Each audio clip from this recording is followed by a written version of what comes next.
right, so you handed me this stack of Riverine Graziers, and I gotta say, Yeah. my first thought was, local paper. How interesting can this be? Right.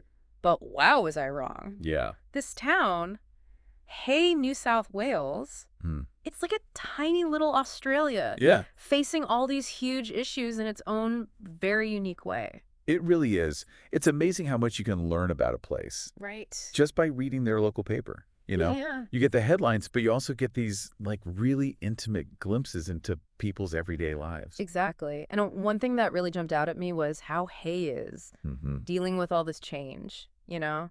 Like, take the lands office building, Oh, yeah? closing after 139 years. Can you imagine? That's a lot of history. All that history Yeah. gone. The last employee, Peter Bissett, was talking about how land titles are all moving online now. Oh, wow. And this is happening all over the country, of course. Yeah. But, some people are saying that it's going to erode that local expertise, that deep knowledge of the land and the people who live there. Yeah, it makes you think about what we lose when everything goes digital. Absolutely. And speaking of challenges, Hay's also facing a housing crisis, Oh, yeah. just like so many other places in Australia. It's a huge problem. Huge. It's affecting people who've lived there forever, but also essential workers like nurses and teachers. Yeah, the council's trying to find solutions, Yeah. like building smaller, more affordable units. But it's tough Yeah. to attract and keep essential workers if they can't even find a place to live. It's a tough situation for sure, but in the middle of all these challenges, it's Yeah. really amazing to see how strong that community spirit is in Hay. Yeah, absolutely. Like, they're really prioritizing mental health, Yeah. especially for farmers and their families. That's so important. The Farming Community Counseling Service is doing such great work, offering free support. And they even had an open day at the Hay Multipurpose Service to talk about it. Farming can be incredibly isolating and stressful. Yeah. Especially with the droughts and all the other pressures they face. Yeah, So it's really critical to have these mental health services that are easy to access. absolutely. And it's not just mental health that's top of mind. Right. Biosecurity is another huge focus. Especially during harvest. Oh, yeah, big time. They're urging everyone to take those simple steps, Yeah. to prevent pests and diseases from spreading. It's amazing how much of a difference something as small as Right. cleaning your truck after visiting a farm can make. Yeah. It's not just about protecting individual farms, Right. but the entire agricultural industry. Right. Food production, the environment, the economy. Okay, now here's where things get a little bit more interesting. Okay. The ATO, Uh-huh. that's the Australian Taxation Office, Yeah. they're cracking down on tax evasion, Really? especially in industries like construction and hospitality. They estimate that billions of dollars are lost every year because of these under-the-table cash jobs. Wow. That's a lot of money. It is. It makes you wonder, how do we balance supporting these local businesses Right. while also making sure that everybody is paying their fair share? It's a tough one for sure. It is. It really makes you think about those deals that seem too good to be true, Oh, yeah. But let's switch gears to something a little more positive. Okay. Hay has a vibrant Fijian community, Mm-hmm. and they recently celebrated Fijian Day at St. Mary's School Oh, wow. and the Hay Children's Services Preschool. That's great. I read about this. Did you? They made a traditional lovo feast, Oh, yeah. cooked in an earth oven. I love those. And get this, they used ingredients right from the preschool garden. That's awesome. Isn't that A wonderful? beautiful way to share their culture. It really is. It shows how diverse and welcoming a small town like Hay can be.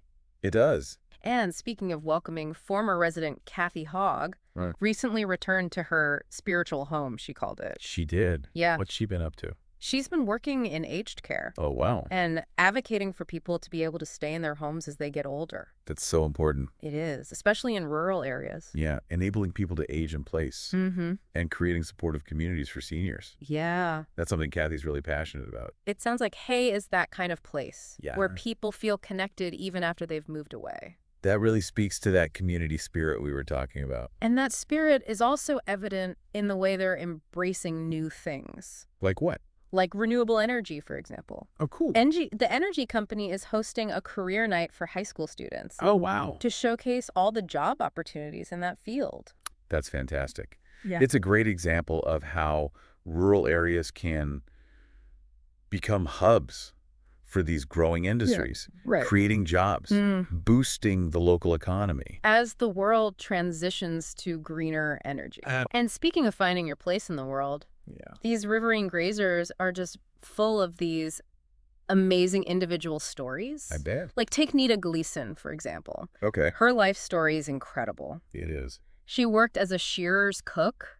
Wow. Survived a really serious car accident while she was pregnant. Oh, my God. And raised a loving family. Wow. The paper even featured her portrait. Oh, She's got this really captivating gaze. You know, her resilience and positive spirit are so inspiring. Yeah. It reminds you that human connection and willpower can really help overcome any obstacle. Now here's something I never would have guessed. What's that?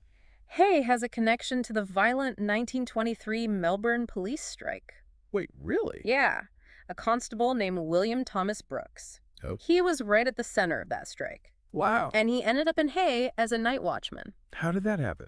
Well, he was dismissed from the force because of the strike, and then he later worked at St. Paul's Church.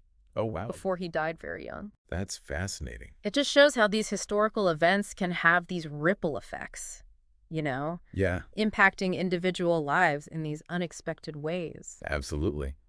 It also makes you think about the importance of labor history and, you know, those ongoing struggles for fair working conditions. It's a reminder that even a seemingly quiet town like Hay has these hidden depths. Absolutely.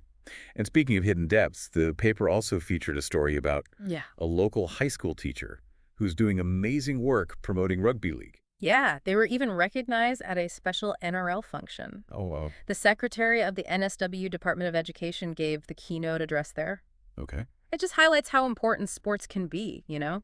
Yeah. Not just for physical fitness, but also for teamwork and personal growth. Exactly. It's about building character and fostering that community spirit, which seems to be so important in Hay. But as with any community, there are also sad times, you know? Yeah. Kevin Goldspank, a really beloved figure in Hay, recently passed away. Oh, no. It sounds like he was a true local legend. He was. He was a successful publican, a premiership-winning coach with the Hay Magpies rugby league team. Wow. And he even played for the Canterbury Bankstown Bulldogs in Sydney. That's incredible. It's clear that he really made a lasting impact on Hay. I bet. And speaking of sporting achievements... But this is about the ELO tribute show, right? You got it. It's coming to the Griffith Regional Theater. Awesome. With a support act called Sound of the 70s.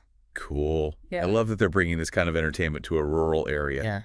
Yeah. ELO's music is so unique. Yeah. That blend of rock and pop and classical. Yeah. It's going to be a fun night. Absolutely. And you know what else is unique? What's that? That story about Hay's connection to the 1923 Melbourne police strike. Oh, yeah. We already talked about that today. We did. I know. Okay. It's just so fascinating. It really stuck with me. Yeah. But moving on, the Riverine Grazier is doing its part to raise awareness about Breast Cancer Awareness Month.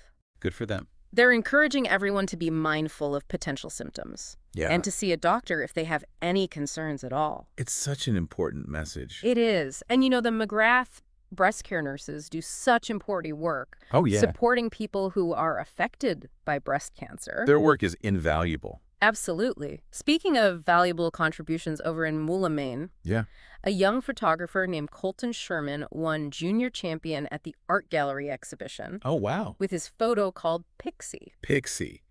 That's wonderful. Yeah. These local exhibitions are so important for fostering creativity and community engagement. And speaking of community engagement, the National Heavy Vehicle Regulator, or the NHVR, they're putting a huge emphasis on safety after several collisions on the Sturt Highway. Yeah. They even issued an improvement notice to a transport company for not properly managing driver fatigue. It's a good reminder that safety on the roads is everyone's responsibility.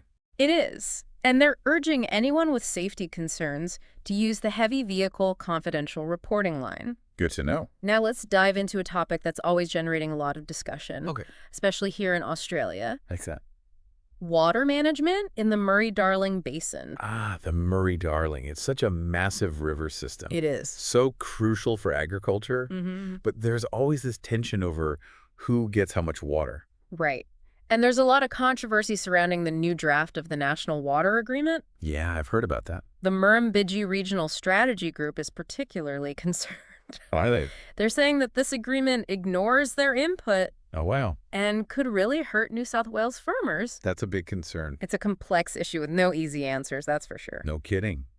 But let's lighten things up a bit. Okay. What else is going on in Hay? Well, they just wrapped up a successful ginning season. Ginning. As in cotton ginning. Exactly. Cool. The local gin manager, Harley Hay, mentioned that they're implementing some really cool new innovations, like on-site container packing. Oh, wow. It's great to see that industry thriving and embracing new technology. Speaking of embracing the new over, in the world of shearing, 5 legends were inducted into the Australian Shears Hall of Fame. Cool. During the Festival of the Blades. The Festival of the Blades. That sounds intense. It was. It was a big celebration of shearing skill and innovation. I bet. One of the inductees, Peter Black, he even developed shearing software and websites. Shearing software. That's not something you hear every day. I know, right? Yeah. It just goes to show how technology is changing even the most traditional industries. It really does. And speaking of blending the old and the new, students at Haywar Memorial High School are planting a native garden. Oh, that's lovely. At the front of the school. They're getting help from an ex-student named Valerie Davies, who's sharing her gardening expertise. That's great. Yeah. It's a wonderful way for students to connect with the local environment. It is. And it shows how communities can come together, you know? Yeah. To share knowledge and create something beautiful. Absolutely. And speaking of creating something beautiful, yes, we have the story of the Foodie Friends. The Foodie Friends! They were the catering business, right? Yes. They started as a pop-up. Oh, cool.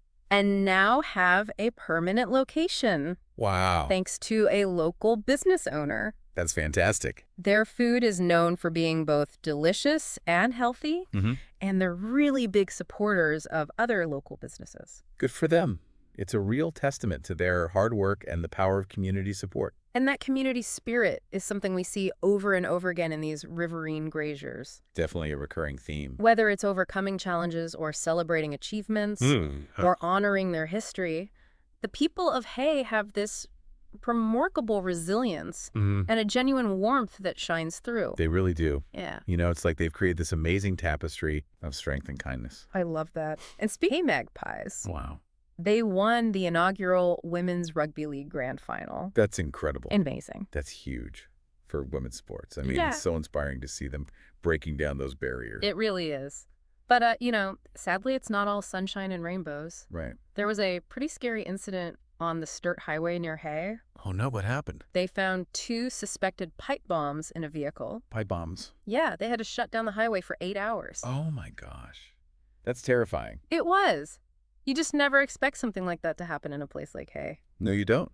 A man named Timokoy Jason Williams was arrested. Okay. And he pleaded guilty to related charges. Wow. It's a reminder that even in the most peaceful places, danger can be lurking. Yeah. It really can. Yeah. And speaking of unexpected things. Yeah. Did you see that photo of a feral deer in someone's backyard? Wait, a deer in Hay? In Hay. No way. I know. Margie McClellan, yeah, the photographer for the Riverine Grazier, snapped a picture of it. I love that. It's wild. Makes you wonder what other surprises are out there. Right. Speaking of surprises, have you heard about the Death Hole? The Death Hole? What's that? It's in the Murrumbidgee River. Okay. It's this local legend about a spot in the river where there have been all these drownings and near misses. Really? Yeah, people say there's this really eerie feeling around there. Oh, wow. There are even rumors of a hanging tree. Ooh, that's spooky. I love a good local legend. Me too. It just adds another layer to Hay's history. Yeah, that mix of beauty and mystery. Exactly. And speaking of adding layers, the Hay Swimming Club is making a comeback. Oh, wow. After taking a break for a while. That's great. They're encouraging people of all ages and abilities to join. Good for them. Which is fantastic. And touch football is also making a comeback in Hay. Oh, cool. The Hay Touch Association is busy organizing competitions. It's that community spirit we keep talking about. Right. They just keep bouncing back. God. You know, finding new ways to connect and stay active. It's pretty inspiring. So remember the Koori Knockout Rugby League competition we talked about? Oh, yeah, the Indigenous competition? Yeah, well, 2 local players, Cherokee and Jalen Dixon, they competed. Wow, that's a big deal. That's a really prestigious tournament. It is. Cherokee played for the Burke Warriors. Okay. And he even made it to the grand final. That's amazing. Jalen was on the Wiradjuri Aboriginal Rivers team. What an experience for them. Yeah. To represent their culture and community on such a big stage. It's incredible. And speaking of big stages, Ivanhoe's Joel Thompson won back-to-back knockout grand finals. Back-to-back. He must be an amazing player. You know what strikes me is the sheer variety of stories coming out of Hay. It's amazing. It's like this tiny little town has a whole world of experience packed into it. It does. You've got farming, you've got sports, you've got these great community initiatives.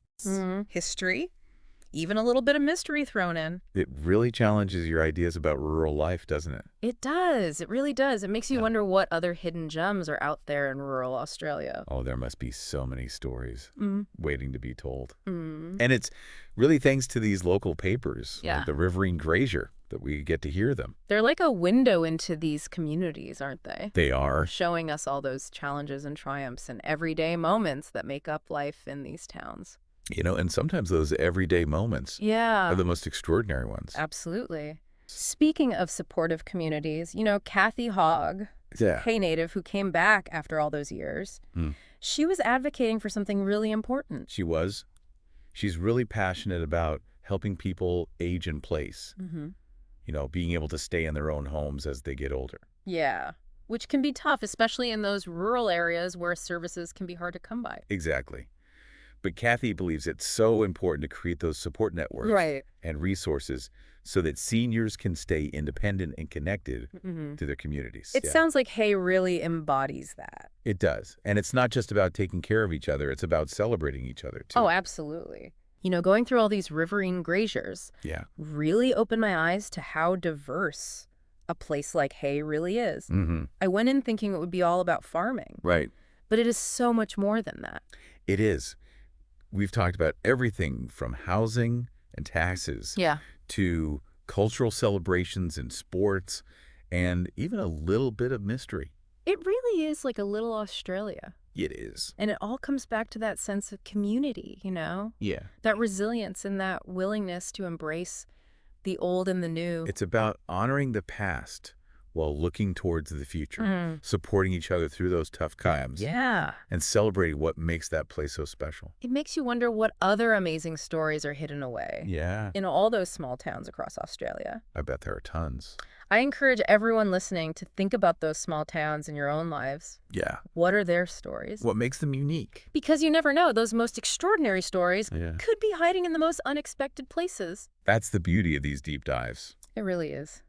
Well, thank you for joining us on this journey to Hay, New South Wales. Yeah, thanks for listening.